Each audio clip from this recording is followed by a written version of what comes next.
somebody, actually 2 people I talked to, said they were not aware that there was a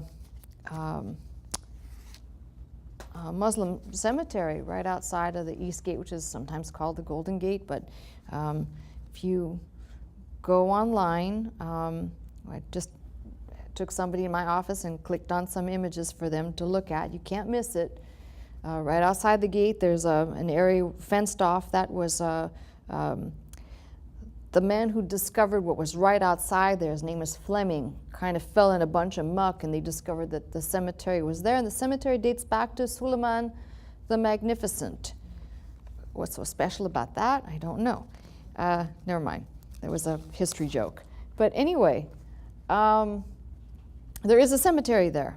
And so depending on who you talk to, you'll get an interpretation of why. For the Muslims, they believe in Elijah being the forerunner, if that makes any sense.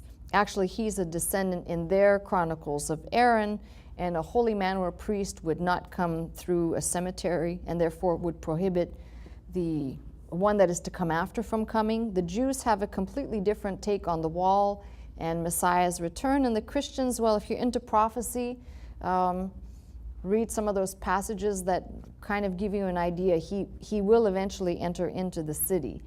So think on these things, and if you're curious enough, images are abounding on the internet.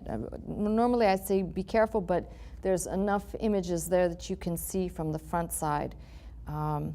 It's kind of interesting because for people who have not been, I was trying to find if there are any good images or drawings or renderings, and there may be a couple that you can find, but pretty much as I've given you the outline, as I said, think of your right foot, that's kind of the picture, and then as the area, the surface of the city grows, we go from 12 acres, I believe, the city of David, to the expanded area, and finally to all of outside of what is the quarters plus the Temple Mount, and it's kind of expanded obviously over a period of time. But you can go back and you can kind of see the progression of things. You might find some handy maps. Unfortunately, I have not found one that made sense or that followed perfectly the passage of Nehemiah. So, but you get the idea of what the shape might have looked like. That at least helps to put some flesh and blood on it and get you to kind of see what God has left us as a beautiful picture of His Word, the gospel in the Old Testament, in those gates.